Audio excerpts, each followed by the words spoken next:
itu kan semuanya kayak diangkut ke semuanya.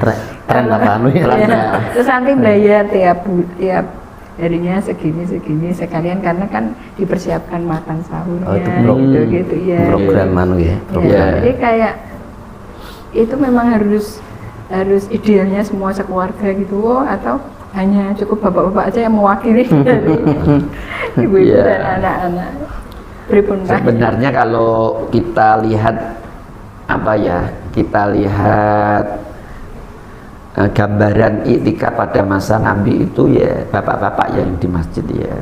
Ibu-ibu itu iktikafnya di tempat sholatnya, di rumah, di tempat sholatnya itu zikir, itu sudah mendapatkan pahala dari iktikaf karena memang yang dicontohkan oleh Rasul seperti itu.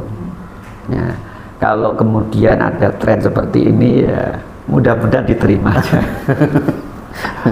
Saya teringat kata-kata seorang syahid namanya Sayyid Qutb, seorang wartawan yang kemudian menggeluti tafsir Al-Quran. Dan beliau menggeluti Al-Quran justru ketika beliau berada di penjara ya. Di penjara.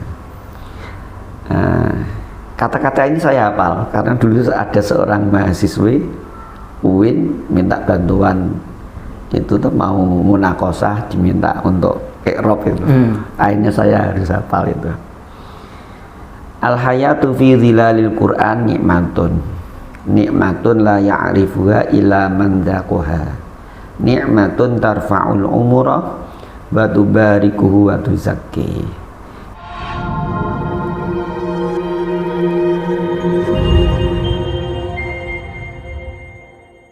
Assalamualaikum warahmatullahi wabarakatuh. Waalaikumsalam warahmatullahi wabarakatuh. Bismillahirrahmanirrahim. Alhamdulillahilladzi ja'alal qur'ana lana fid dunya qarina wa fil qabri munisa wa fil qiyamati syafi'a wa 'alas sirati nura wa fil jannati rafiqa wa minan nari sitra wa hijaba. Allahumma shalli wa sallim ala sayyidina Muhammadin al-Mustafa wa ala alihi wa ashabihi ahli sidqi wal wafa. Amma ba'd. Pemirsa, sahabat santri mengabdi yang dimuliakan Allah, kembali hadir kita bersama-sama di sini dan alhamdulillah pada saat ini kita mendapatkan keberkahan karena dirawuhi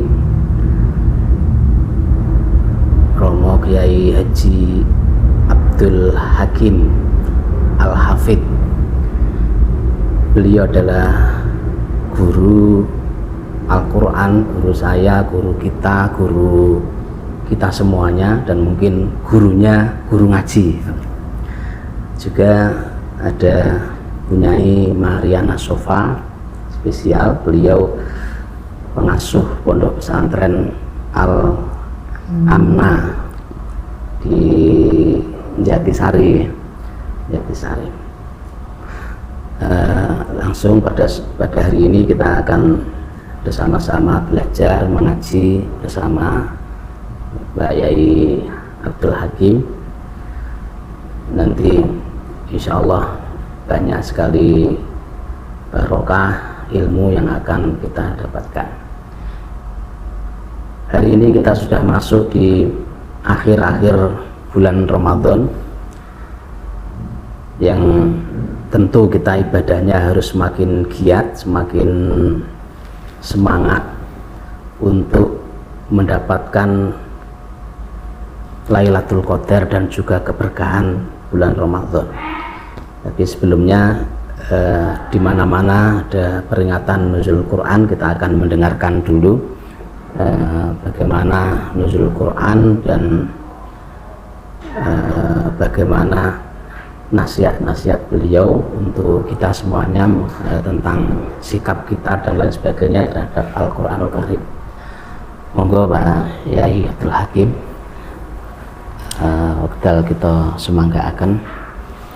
Assalamualaikum warahmatullahi wabarakatuh. Waalaikumsalam warahmatullahi wabarakatuh. Alhamdulillah wassalatu wassalamu ala Rasulillah wa ala alihi wa ashabihi wa mawala. sehubungan dengan nuzulul Quran, turunnya Al-Quran, yang terpenting bagi kita umat Islam itu bagaimana menyikapi dan memberlakukan Al-Quran oleh kita. Seringkali kita memberlakukan Al-Quran sebagai sebuah kitab suci yang jauh dari kehidupan, hanya sekedar dibaca atau buat mungkin lomba atau yang lainnya. Lebih dari itu, Al-Quran sebenarnya itu merupakan bukti cinta Allah kepada kita. Dalam bahasa agama itu sebagai rahmah bagi kita. Kalau kita memandang Al-Quran sebagai rahmah, maka kita akan sangat berterima kasih kepada Allah. Di dalam Al-Quran itu banyak ayat yang menyebutkan betapa Al-Quran itu diturunkan sebagai rahmah, dan yang menurunkan pun memakai salah satu nama agungnya Ar-Rahman. Coba kita perhatikan Ar-Rahmanu 'allamal Qur'an. Ma anzalna 'alaikal Qur'ana litashqa illa tadhkiratan liman yakhsha tanzilan mimman khalaqal arda was samawati al-'ula. Ar-Rahmanu 'alal arsy istawa. Yasin wal Qur'anil hakim. Innaka laminal mursalin. Tanzilal azizur rahim. Ada kata tanzilal azizur rahim. Kata Rahman sama Rahim mempunyai akar kata yang sama, yaitu rahimah, yang berarti Al-Quran itu sejatinya merupakan wujud kasih sayang Allah kepada kita sebagai hambanya, agar kita senantiasa mendapatkan curahan kasih sayang dari Allah. Maka mau tidak mau kita harus banyak berinteraksi dengan Al-Quran itu sendiri. Saya kira paling tidak itu yang perlu diperhatikan. Yeah. Kita kan banyak mengelola anak-anak didik yang kita berjuang untuk membuat mereka mencintai Al-Quran dengan cara mengajari mereka dari jilid sampai tahfidz dan lain sebagainya. Apakah itu termasuk yang inna nahnu nazzalna dzikra wa inna lahu lahafizun? Mungkin mohon penjelasannya.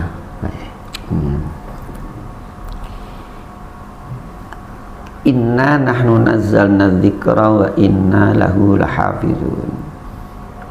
Firman Allah ini menggunakan redaksi inna yang menunjukkan bahwa penjagaan terhadap Al-Quran itu hakikatnya Allah, tetapi mengikut sertakan andil dari makhluknya. Makanya pakai inna, bukan ini. Ya, di dalam Al-Quran ayat-ayat yang menggunakan redaksi inna atau nahnu ataupun yang lain yang menunjukkan namanya mutakallim ma'al ghair, itu berarti Allah mengikut sertakan makhluknya dalam rangka melaksanakan apa yang ada di dalam ayat itu. Contohnya inna nahnu nazzalna, yang menurunkan Al-Quran hakikatnya Allah, tetapi pelaksananya adalah malaikat Jibril dalam nazalnanya itu. Pada akhir ayatnya wa inna lahu lahafizun, yang menjaga kemurnian Al-Quran itu hakikatnya Allah, tetapi mengikut sertakan hamba-hambanya yang Allah pilih menjadi penghafal Al-Quran. Jadi kalau kita sudah mengajarkan anak-anak mulai dari jilid sampai kemudian menghafal, ini harapannya kita menjadi manusia yang dipilih. Sebenarnya manusia yang dipilih, bukan dirinya sendiri yang mempertahankan. Karena ayatnya memang di dalam surah Fatir itu summa awrasnal kitabal ladzina astafaina min ibadina. Kemudian kami wariskan kitab ini kepada orang-orang yang kami pilih. Meskipun tentu saja sebagai hamba Allah, sebagai umat Islam, ada sebuah beban moral agar kita ikut berusaha menjaga kemurnian Al-Quran.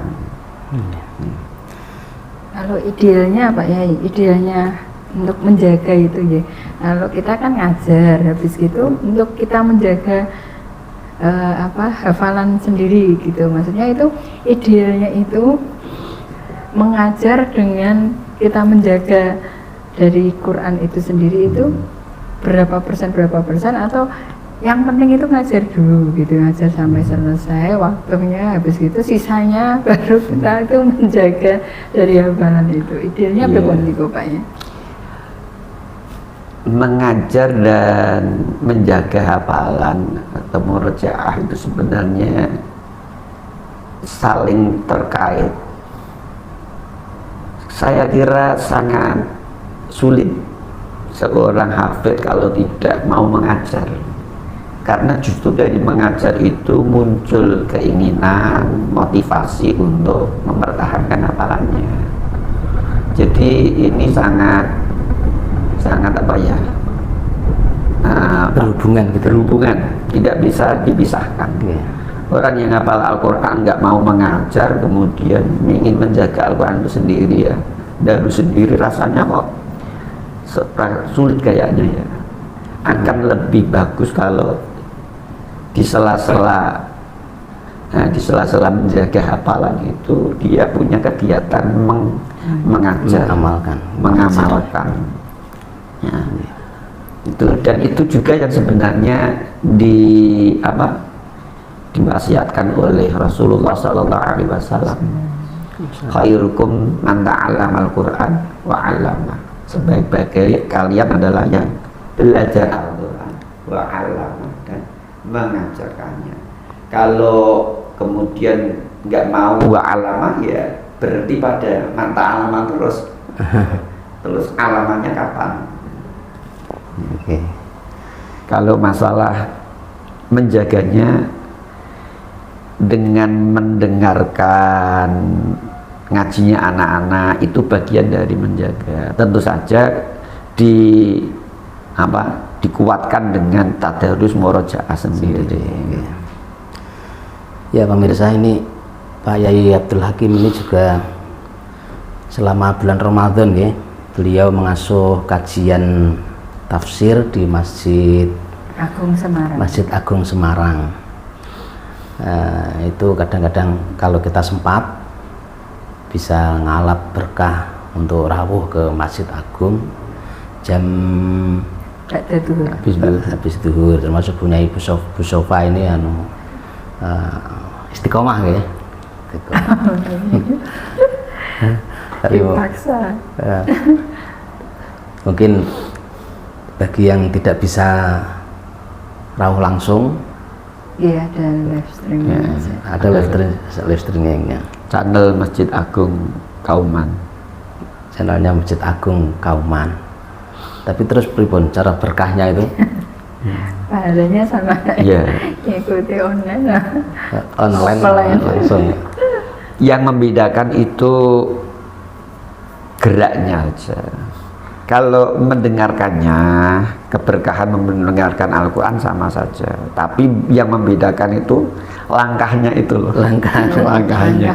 Kalau mau menuju Kauman itu kan ada langkahnya, langkah kaki, putaran sepeda motor rodanya. Lah, ya. Semakin Itu. rodanya banyak semakin Iya. banyak. Mustafa ini paling banyak kan pahalanya dari PSB. Iya. Satu langkah dihapus dosanya, diangkat derajatnya. Ya. Ini kalau di rumah saja ya nggak dapat pahala yang itu, cuman dapat pahala mendengarkannya sama, mendengarkan taklimnya sama. gitu. Memang kelemahannya kalau di rumah itu bisa nyambi juga. Ya, biasanya sambil tidur terus Sambil merem. tidur. Sambil tidur merem, ada tamu nyambi jagongi tamu dulu. Kalau di sana kan nggak bisa ya, paling ngantuk. Konsentrasinya beda. Ya, ya gitu.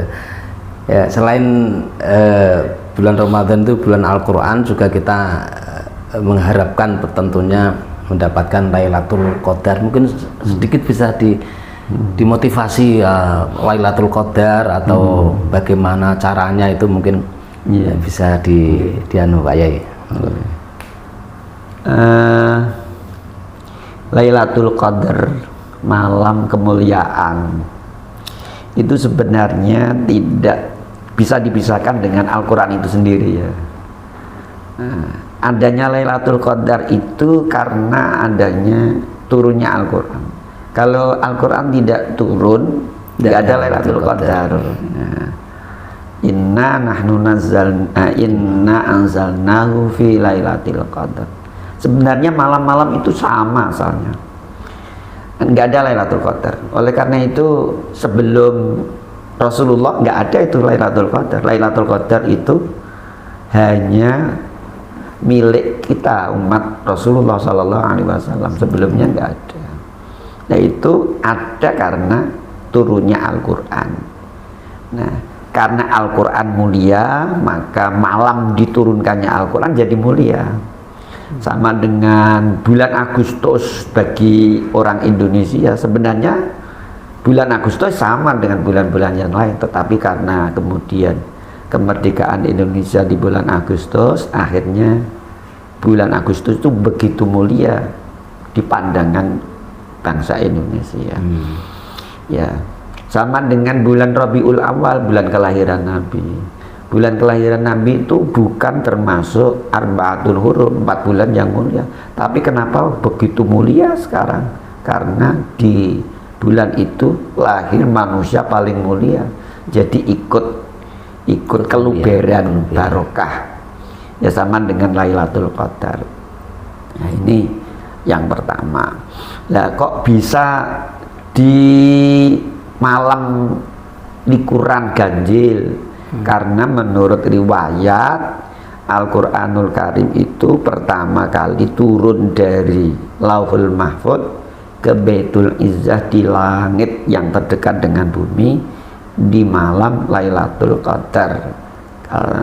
Kata Ibnu Abbas tanggal 27 Ramadan ya. Nah kemudian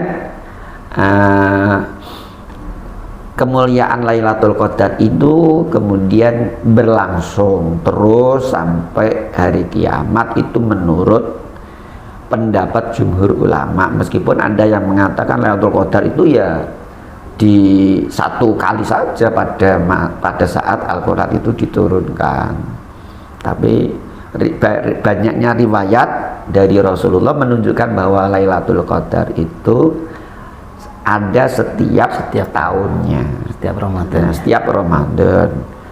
Nah, salah satu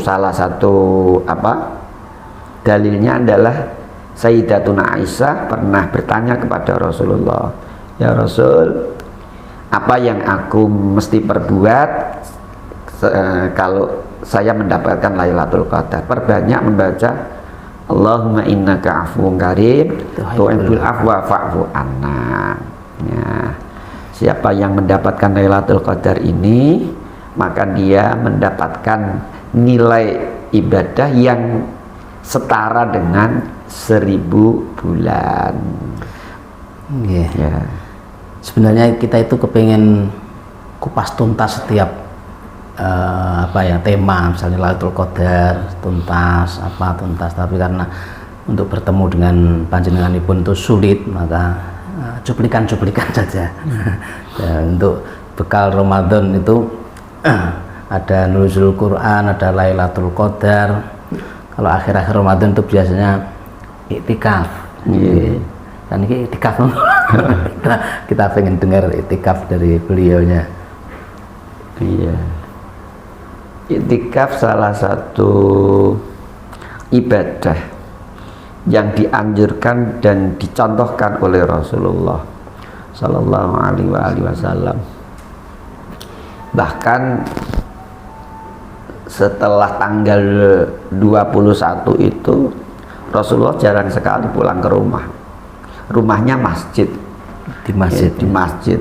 Banyak di masjidnya daripada di rumahnya. Dan itu yang dicontohkan oleh Rasulullah.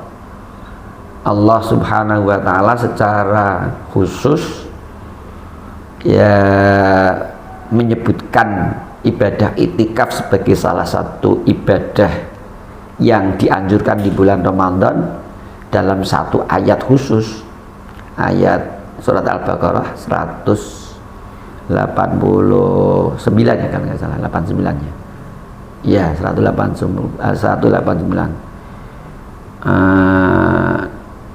Hunna libasul lakum wa antum libasul lahun, alimallahu annakum kuntum takhtanuna anfusakum fataba alaikum wa afa ankum fal ana basyiruna btaghu ma kataballahu lakum wa kulu washrabu hatta yatabayyana lakumul khaytul abyadu minal khaytil aswadi minal fajr thumma atimus siyama ilal lail wa la tubashiruhunna wa antum akifuna fil masajid. Nah itu, ini ayat iktikaf yang berhubungan dengan bulan Ramadan, karena memang urutannya ini dengan bulan Ramadan. Yang sering dipertanyakan biasanya masjidnya itu. Masjid itu semua masjid apa hanya masjid yang di situ ada masjid jami? Iya. Atau musola bisa mungkin. Ini meminjam pendapat Kiai Musta'in Syafi'i dari Jombang ya. Itu musola itu bisa digunakan sebagai iktikaf. Kenapa? Karena musola itu pada dasarnya juga masjid. Kalau kita pergi ke tanah suci di Mekah, di Madinah itu masjid-masjid kecil ya tidak dibuat Jumatan itu diberi nama masjid, bukan musola.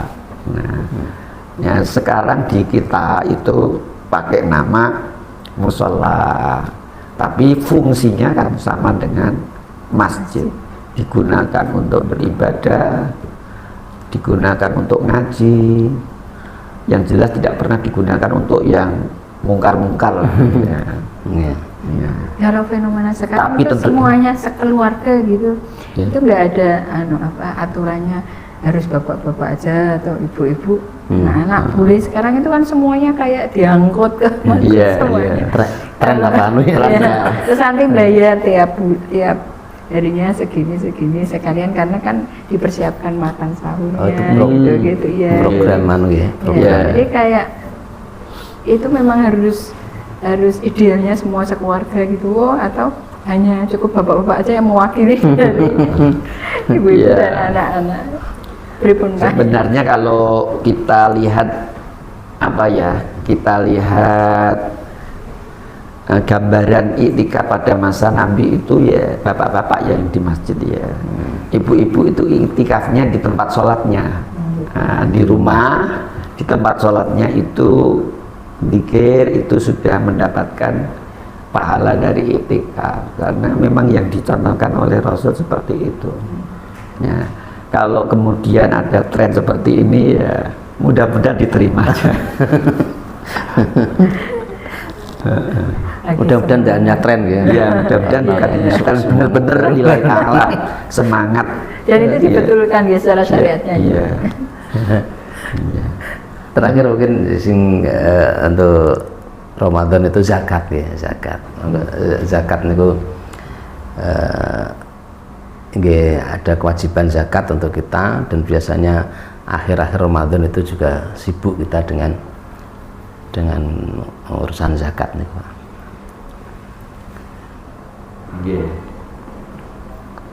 Bisa kan mau cara. Iya, dulu. Iya.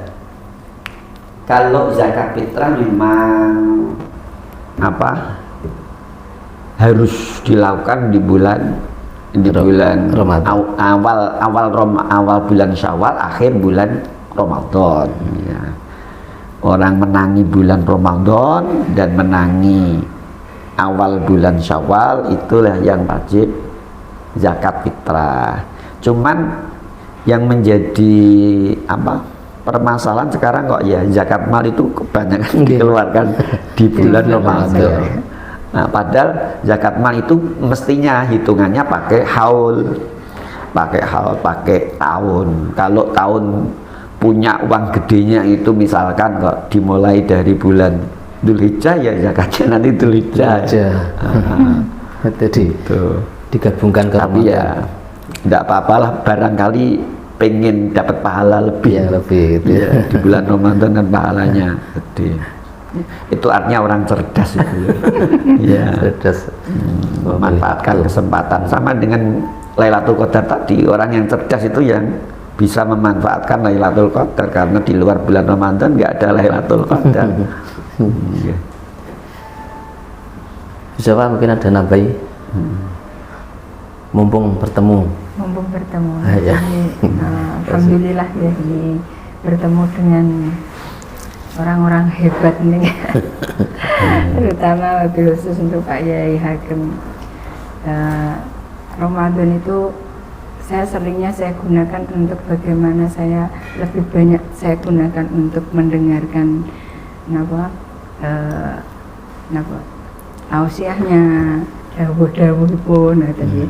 Karena bagi saya bertemu dengan seorang yang alim itu keberkahannya pasti luar biasa, apalagi di bulan Ramadan pasti dilipat gandakan gitu ya. Jadi semuanya tetap kita gunakan momentum Ramadan itu untuk mencari sebanyak-banyaknya pahala, termasuk bagaimana kita bisa mendapatkan keberkahan yang berlipat-lipat ya.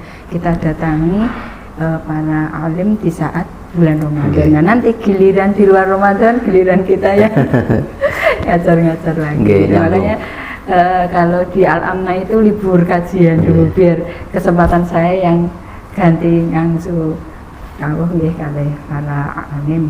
Jadi belajar tadi nggih, belajar biar pahalanya juga banyak, ditambah nanti sakit iktikaf tapi di rumah. Di rumah. Kalau di masjid itu bisa iktikaf, makanya setiap kali mengawali kajian di Masjid Kauman, saya mengajak jamaah untuk niat iktikaf gitu. Niat iktikaf. Dan itu sering kali di malam 21-nya kalau di Masjid Kauman itu kan yang kalau lain niat iktikaf kalau pas pengajian awal itu kan pasti itu. Ya itu. Gini kalau nyambung dari Bu Sofa tadi tentang nasihat-nasihat, mungkin ini mumpung bertemu minta nasihatnya untuk mungkin ya semua kaum muslimin, terutama pengelola pondok, wali santri atau anak-anak santri semuanya, biar mereka lebih ghiroh belajar Al-Qur'annya itu lebih semangat dan tidak salah dalam menata niatnya. Saya teringat kata-kata seorang syahid namanya Sayyid Qutb, seorang wartawan yang kemudian menggeluti tafsir Al-Quran, dan beliau menggeluti Al-Quran justru ketika beliau berada di penjara di penjara. Kata-kata ini saya hafal karena dulu ada seorang mahasiswi UIN minta bantuan, itu tuh mau munakosah, diminta untuk iqrob itu. Akhirnya saya harus hafal itu. Al-hayatu fi zilalil Qur'an nikmatun la ya'rifuha illa man dzaqaha, nikmatun tarfa'ul umura wa tubarikuhu wa tuzakki. Hidup di bawah naungan Al-Quran itu nikmat yang tidak bisa diketahui kecuali yang merasakannya. nikmat yang mengangkat umur, memberkahi dan mensucikannya. Nah, karena hidup di bawah naungan Al-Quran itu nikmat, dan itu tidak bisa diraih kalau tidak mau berinteraksi dengan Al-Quran. Oleh karena itu siapa saja kita kaum muslimin, kita ini mesti mendambakan umur kita berkah, jiwa kita suci, ya, dan kita mendapatkan ketinggian keberkahan di sisi Allah. Itu satu-satunya yang harus dilakukan adalah mau menggeluti Al-Quran zahiran wa batinan, ya. Tidak sekedar basa-basi atau hangat-hangat apa itu ayam, atau kalau pas musimnya rajin, nanti kalau enggak hilang. Nah, itu jangan. Nah, karena itu memang imam kita, Al-Quran itu imam kita, ya. Siapapun, ya, baik anak-anak, orang dewasa, bapak-bapak, ibu-ibu, sampai seorang yang sudah dikiaikan, itu jangan sampailah kemudian lepas dari Al-Quran. Terkadang itu karena kesibukannya kiai terus kurang perhatikan, bisa. Nah, ini justru itulah kita semakin banyak berinteraksi, menggeluti Al-Quran. Dengan demikian mudah-mudahan keberkahan akan kita rasakan, baik dalam keluarga, dalam masyarakat, di dunia maupun di akhirat. Ya. Masya Allah, tadi kita mendapatkan banyak ilmu, tetapi biasanya kalau acara kita itu di akhir itu mesti kita minta ceritanya, minta kisah-kisah itu yang paling disenangi katanya. Ada kisah-kisah dari para ulama, para kiai. Mungkin ada kisah yang bisa disampaikan untuk para santri-santri, untuk para kaum muslimin semua, Pak. Punya sama? Nanti besok juga boleh berkisah. Mumpung ada Pak Yai Hakim. Dulu saya pernah dengar dari Pak Hakim itu motivasi beliau ketika menghafal Quran itu kakek gitu. Oh iya, oh itu. Dulu kayaknya. Dulu saya menghafal itu karena mendengar kalau pernahnya itu mbah, karena beliau itu kakak dari mbah putri saya, ya, mbah putri saya. Saya pada saat itu belum hafal surat Yasin. Nah, beliaunya itu habis maghrib baca surat Yasin hafalan. Saya masih muda itu kemropok itu kalau bahasa Jawa itu. Wah, panas. Tapi panas membawa kebaikan. Panasnya membawa kebaikan. Wong tua hafal, kurang hafal. Nah, akhirnya hafal. Tapi memang sejak kecil saya diajari bapak itu menghafal, meskipun hanya amma yatasaalun, surat juz amma itu, ya. Nah, konon saya diceritani gitu. Saya pernah tidur ngelindur itu membaca juz amma. Saya sendiri juga nggak lupa ngelindur baca juz amma. Ya, saya nggak tahu itu.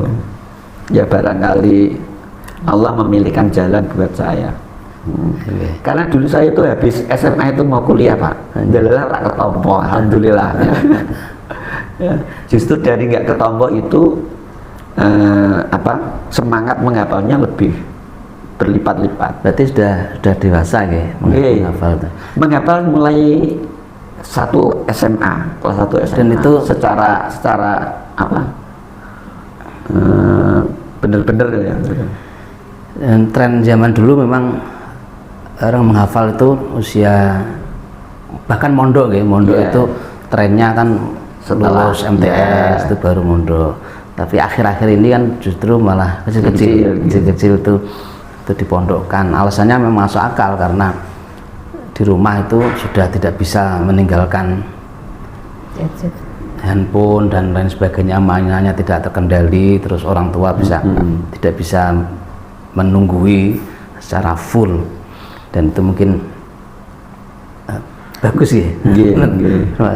Jadi semoga orang tua bisa dipikir untuk memondokkan. Kadang-kadang kalau hari ini kita mengatakan anak saya tak pondokkan baru lulus MTS, itu kayaknya tidak ada jaminan ya. Iya, sehabis MTS malah bisa jadi orang tuanya yang eman, atau bisa jadi anaknya sudah enggak mood, enggak ingin, susah diatur. Kalau masih kecil malah mudah, agak dipaksa sedikit.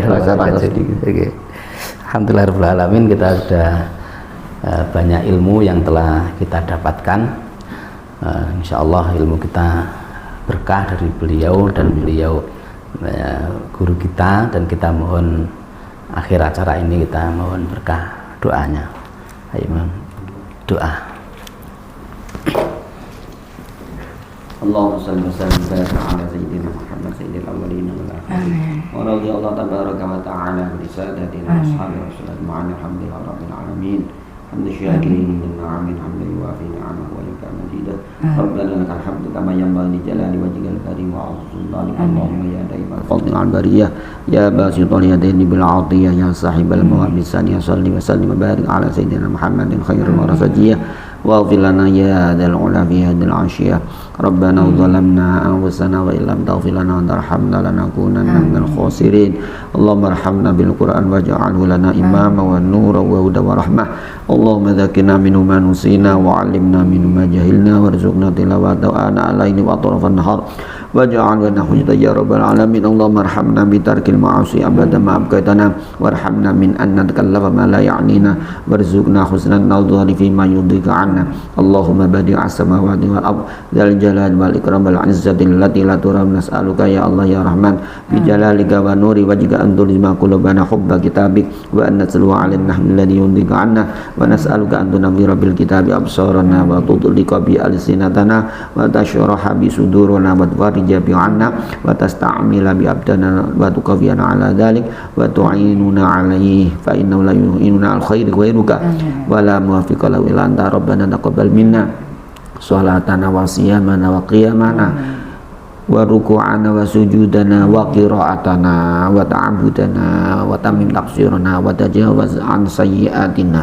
اللهم إنك عفو كريم تحب العفو فاعف عنا يا كريم. نسألك رضاك والجنة ونعوذ بك من سخطك والنار. اللهم اجعلنا وأزواجنا وأولادنا وتلاميذنا من أهل الخير والعلم والطاعة والقرآن ولا تجعلنا وإياهم من أهل الضيق والظلم والطغيان. ربنا آتنا في الدنيا حسنة وفي الآخرة حسنة وقنا عذاب النار. وصلى الله على سيدنا محمد wa ala alihi wasallam. Alhamdulillah rabbil alamin. Alhamdulillah rabbil alamin.